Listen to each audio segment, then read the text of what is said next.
Hickok 45 here. Let's load this German Mauser and shoot it.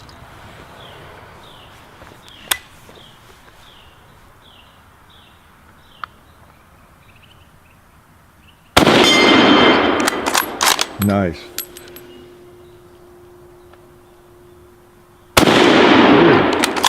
A miss.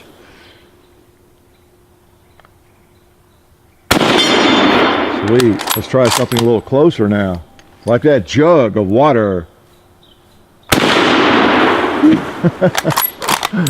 And a 2-liter. That should take care of him. Yes, a German Mauser. Going to tell you all about it. Want to thank our sponsors first. Federal Premium. We're going to be shooting mostly federal ammunition. They actually load 8mm Mauser and a nice little soft point. Be good for hunting in one of these things. We appreciate their sponsorship. And budsgunshop.com. Be sure you go to the links and check out all the good things going on there with shipmyguns.com and eGunner and everything that's going on with Bud's Gun Shop. We appreciate your support, and they do too. So yes, we have a real German Mauser. You know, this is made in Germany, Oberndorf. All right, this is the one you might have seen on Facebook that I posted recently. It is well, made in 1943. I've kind of wanted a better German Mauser, and I have to qualify the term better, of course. I have a pretty good one. I wanted one, if I could find it and it wasn't too crazy expensive, a matching, all matching serial number Mauser, and that's basically what we have here. It's a matching, and according to 2 different experts in the field, it is pretty much original finish and everything. So I know what I don't know, and I had some folks look at it before I bought it even, and I'm very pleased and very confident it is what it's supposed to be. So because boy, with these things you really need to study them. And even if you do, you really need to be an expert, because there are so many fakes, and I didn't realize how many there were. I just didn't realize it. But the more you study it, if you're into these, you know what I'm talking about. And if you have studied them at all, or quite a bit, you really know what I'm talking about, because you know more about than I do. But I knew my limitations, and I wasn't about to jump into a better one that was supposedly, you know, matching serial numbers, unless I had somebody that could verify it, look at it, an objective third party and all that. So that's what I did. Got this in Tulsa. And again, a shout out to the gun boards, the K98 forum on the gun boards, and then the other location website, the K98 forum. People at those sites, you know, a lot of folks there know what they're doing. They know these things, and there's a lot of good information there. So I appreciate their help. And like I say, I've learned enough to be dangerous in the last few months about these things. I used to think, ooh, a Mitchell's Mauser would be a great thing to get sometime. And I think that might be what my other one is. I'm not for sure. But I've learned that those are not necessarily very well respected in the Mauser community, people who really know Mausers. Now, they're fine guns, and I don't know whether that is one or not. I have it out here today just to do a little comparison, but, you know, it's not a matching gun, but I mean, the parts on it are, you know, real. You know, so it's a great gun, great shooter, has a Timney trigger in it, and it'd be a great hunter, and probably a better shooter than the other one, has a better trigger, okay? And you know, it's 43. The thing is, with some of these, there's so much money to be made by messing with them, by like shaving them and then restamping them, that you just don't know for sure what you've got unless you really know these things well.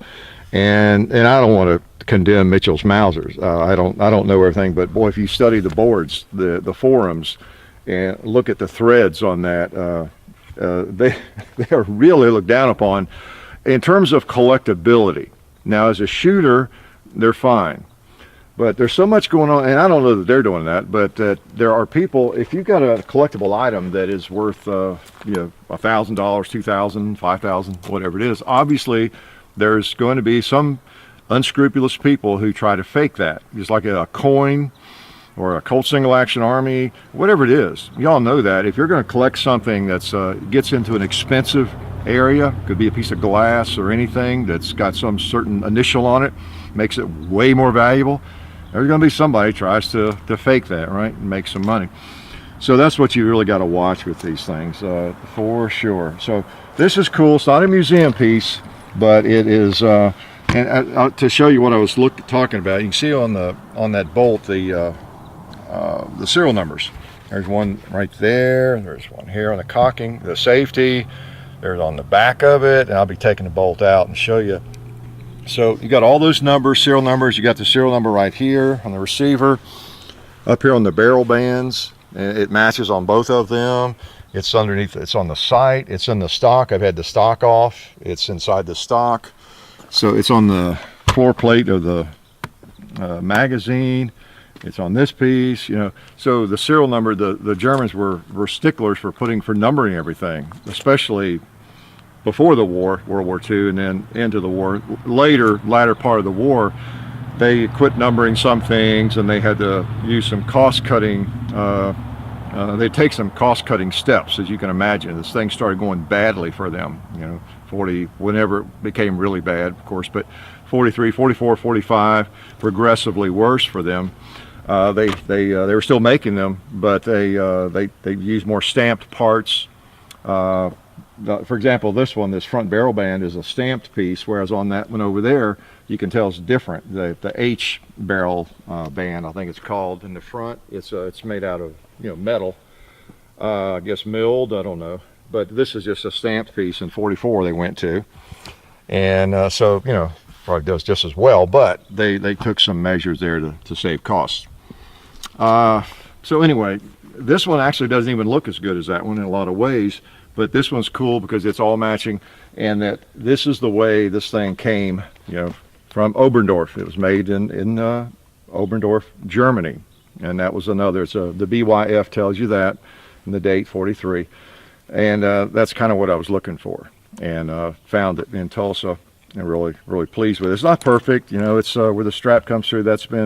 That little hole's been filled and some things, and the stock is, you know, it's one of the laminated stocks, and a lot of them they were actually considered sturdier in a lot of ways. They're heavier, less likely to crack apart maybe than a walnut stock, but you know, there are pros and cons of both. But so that's pretty safe. I don't think anybody's messed with the stock or sanded on it. It looks like just the natural oils of it. I don't know, and that's what attracts people sometimes when they see one of these that's just beautiful, and the stock is freshly sanded and everything. It's been reblued, and that's all fine. But it's like a coin. Once you mess with it, then that takes away the collector's value.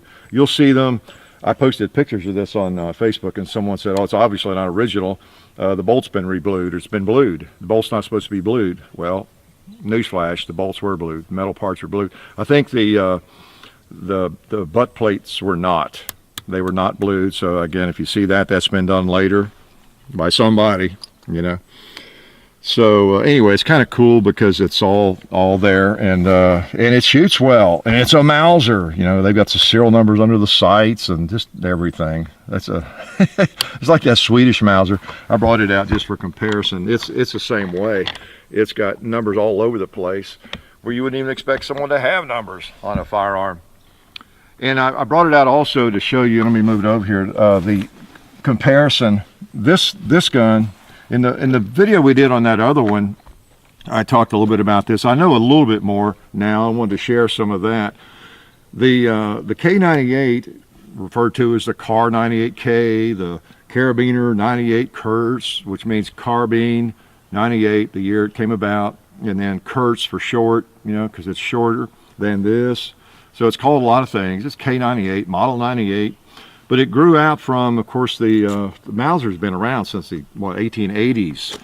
There was an 88 model, and I'm not as familiar with it, but the 98 came about, and guess when? 1898, and it was a long affair, long as this Swedish Mauser or longer. This thing was made in 1911, so this is they're similar to it in a lot of ways. It has a straight bolt. See, that's one of the big differences.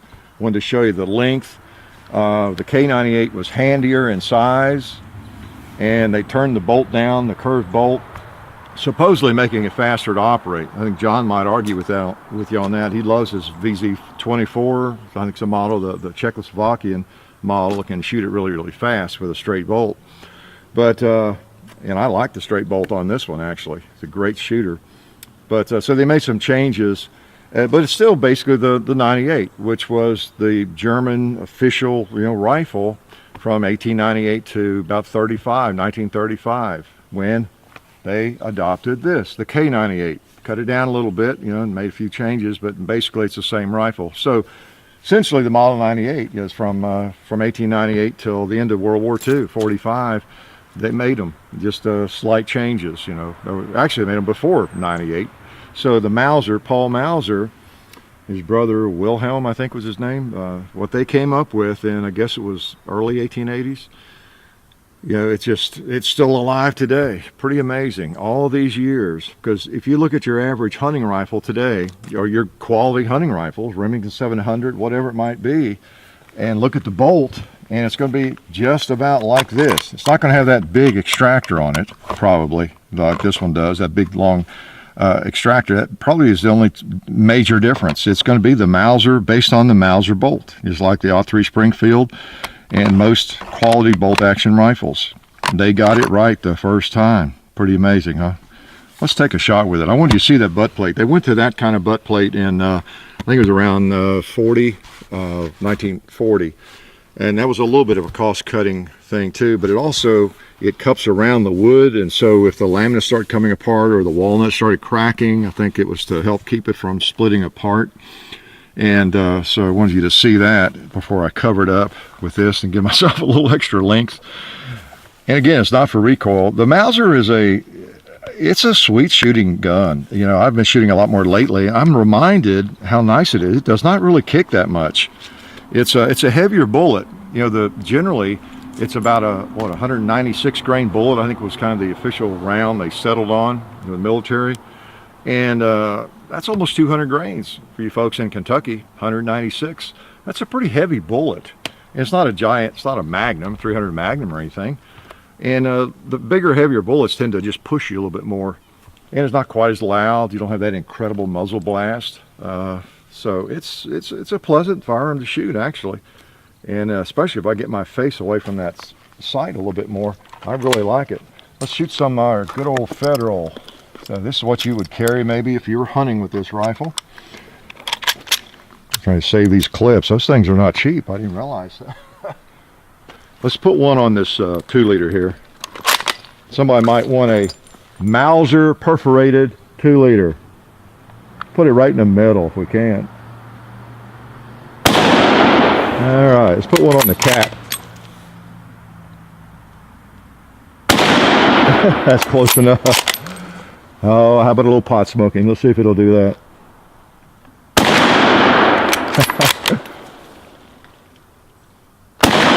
All right. Brought out an old propane tank that has been relegated to the range. It's not appropriate to use, so I'm going to put a round through it, see if it'll explode. Nah, it's been empty for a long time. Been empty. Oh man, that thing is sweet to shoot. I'm going to shoot 5 more. I'm going back over there to those plates, I think. Yeah, I'm going to show you something else about it. All right.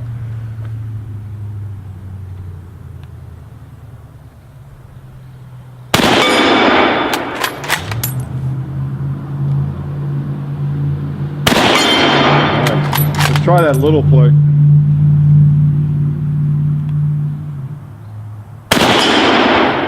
Knocked him around in it. And a 2-liter or 2 here.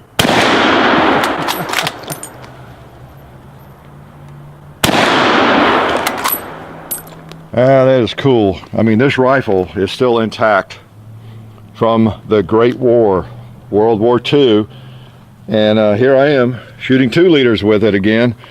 Or I say again, with these historic rifles. But, I'm not going to shoot this thing too much, but I'm going to shoot it occasionally. And it's just really neat to have something that is still intact and kind of in its natural state from those days What I was going to show you too is, some of you might be wondering what that hole is about. Well, as I understand, the Germans were just like the Americans at that time. If you've seen any movies, they were chain smokers for the most part, and so they'd just stick their cigarette in that, keep it lit, you know, and if they needed to, they could even pick it up and fire it, you know, and you know, still have their cigarette stuck in there. And I would guess about 3% of you believe that, probably, right? Now let me show you what that is. I was thinking, right? So the bolt, if you want, when you're taking your bolt apart to clean it, well, first of all, let me show you how you take it out here properly. This doesn't have the hold open, so you have to push down on the magazine, you know, when you're messing with that. You got, now this I've seen called a bolt stop, and it's also an extractor housing, or extractor, you know, housing anyway, and which I had to replace. It did have one problem: the extractor was broken. The extractor spring was broken. So I learned a lot about that. I had to take that off and then do some gunsmithing and order one, and I fixed that. But if you're going to take it out, it's easier, I think, to put the safety up. Take this out, pull that up. All right, the bolt, and then of course occasionally you want to clean your bolt. And that's what that's all about. That's not for putting your cigarette in. Yeah, you were fooled, weren't you? So if you're going to take your bolt apart, you push that little button, screw off the back, the shield, and all that, the cocking piece there, okay. And of course clean that out and all that. And you notice you have, there's holes or vents for if you have a cartridge give loose and blow up or something in there, it comes back into that and goes downward. So that was a safety issue there. Usually a big extractor.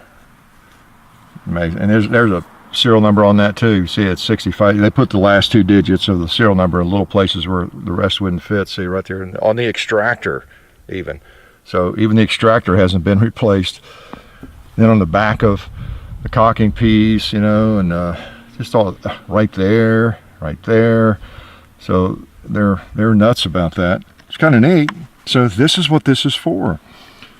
You want to take the bolt apart, push down on that. Takes more strength than I have, and you pull this off. All right, that way you don't damage the firing pin. Okay, and that comes out.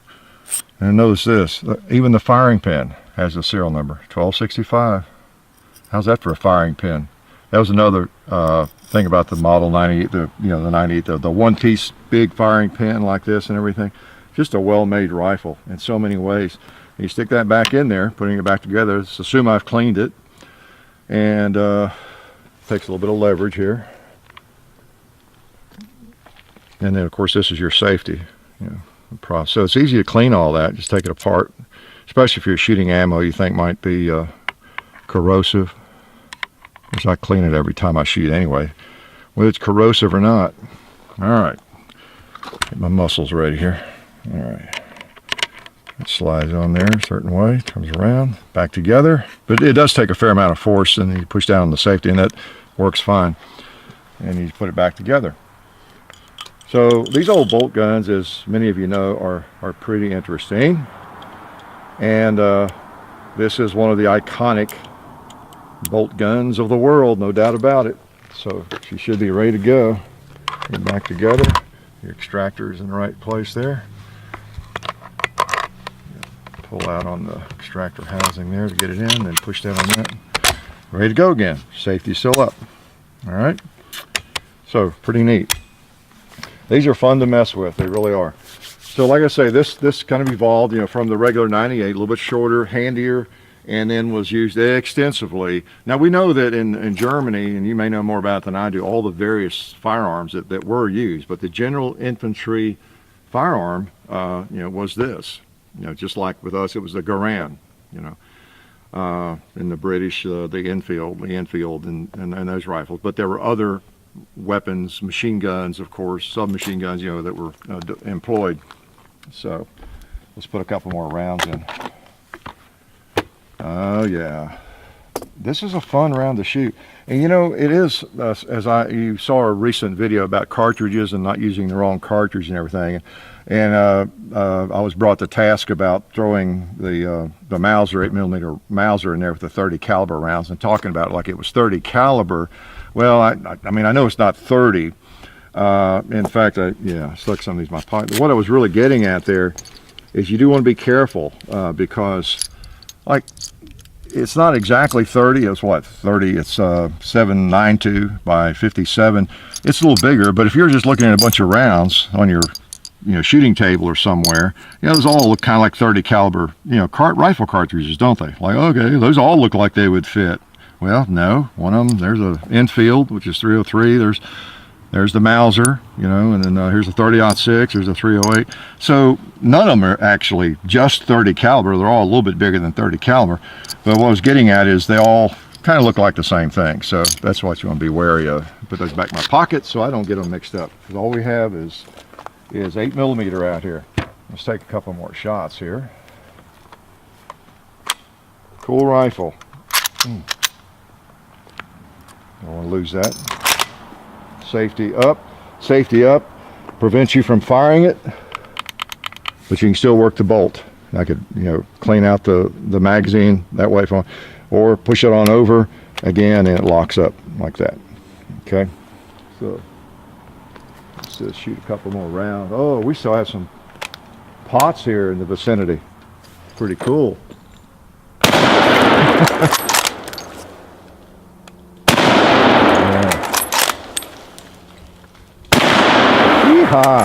Nice. Back over there. Oh, some cinder block activity. Yeah, 8mm will do it.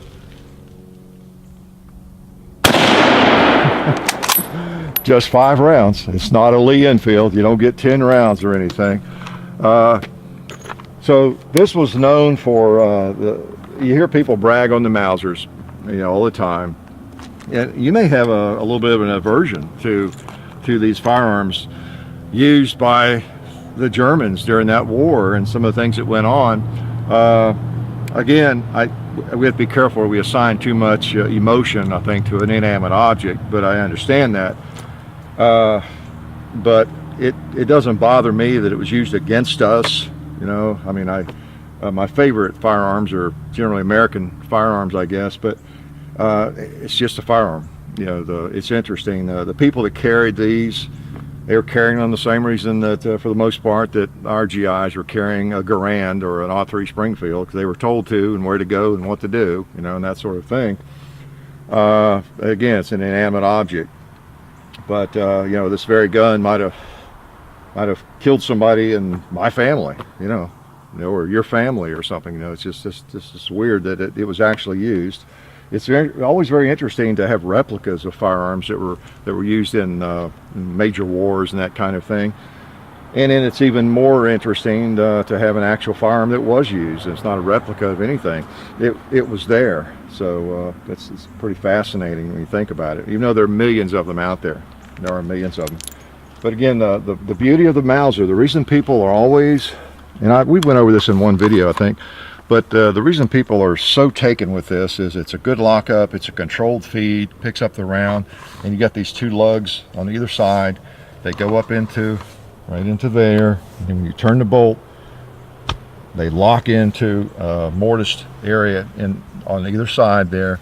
And so, I mean, that thing it's really locked. It's locking.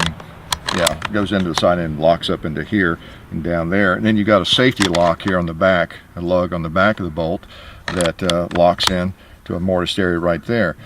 So it's a very solid lockup.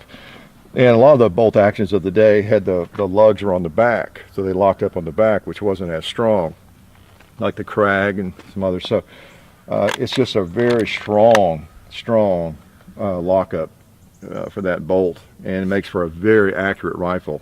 So that's why it's still used today by so many people, or at least essentially the same thing. BFI or BYF Oberndorf.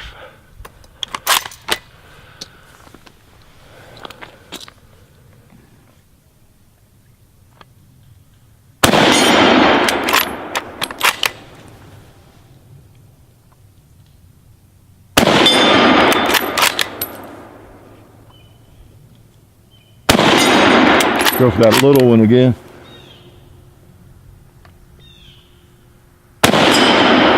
All right. Go back to the other one again. Yeah. Very, very sweet shooters. They really are. So you see, even after that shooting, it's still a one piece. And what else did I not tell you about it? Oh, the sight hood. If you've done much shooting, you know the beauty or the advantage of having a hooded sight like that, because light really plays with your front sight. It just really does. And then also that hood, it keeps the light consistent, and it also protects it, you know, knocking it around. And they went to those in about 1939, I think it was. And so you might have one where it's just off of the gun, but or it might be an earlier one where they just didn't use them. Okay. Oh, there's something else I was going to show you.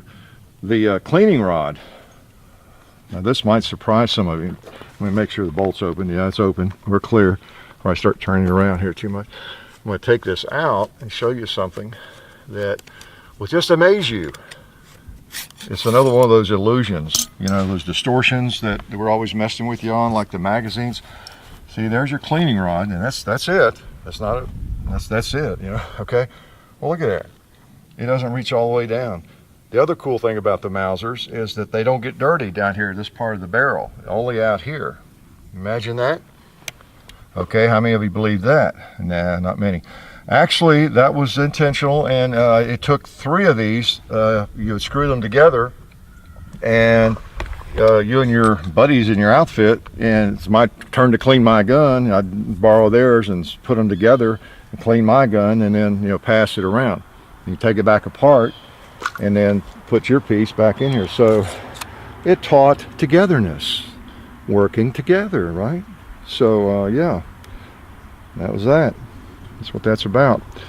Too short to clean your gun, so you had to talk your buddies into helping you out. There we go. And the other thing you haven't seen yet, that I wanted a nice bayonet for it too. Got that in Tulsa. The gun show. I keep saying Tulsa. Some of you don't know what that means, I guess, but those that have been following us a while and watching my postings, everything about the Tulsa gun show, know that I went to the Tulsa gun show about a month ago. So you notice too that, interesting, this one slips over the cleaning rod. That was kind of an interesting way to, goes over the cleaning rod and it clicks in. Okay. So that's a pretty good deer hunting rig right there. You know, I don't know how you get much better than that, because you can shoot the deer and field dress it all with the same object, right? The same item. So let's shoot it with that. Let's see if it'll fire. Okay. With this Federal soft point. These clips work so much better than some that I've had. These nickel plated ones, I highly recommend those. They're so smooth. All right, we are really ready for battle. What if this would go through that and hit that bowling pin? Sure did. 2 liter in a bowling pin, 1 bullet. Let's try that propane. All right. All right. I need a hole. Let's see with the bayonet if it affects accuracy.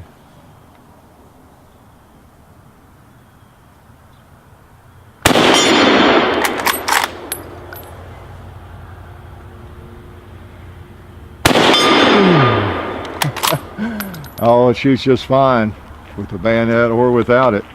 Wow.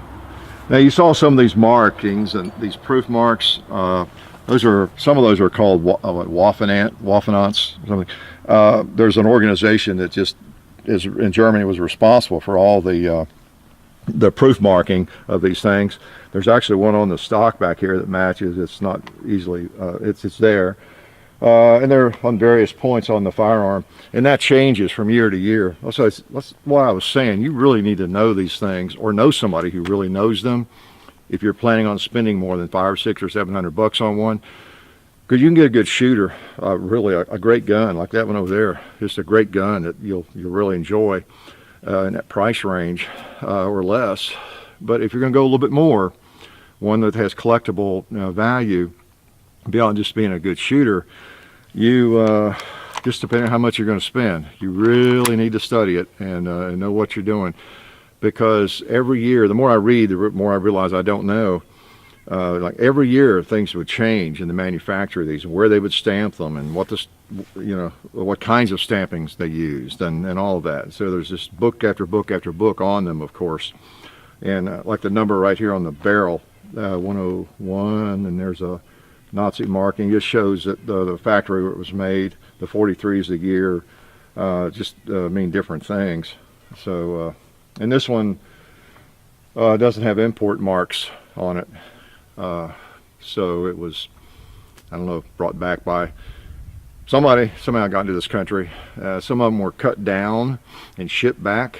They call those duffel cuts, where I think they would cut like underneath that barrel band, I believe right there, just cut the stock. I'm not sure how that helped necessarily.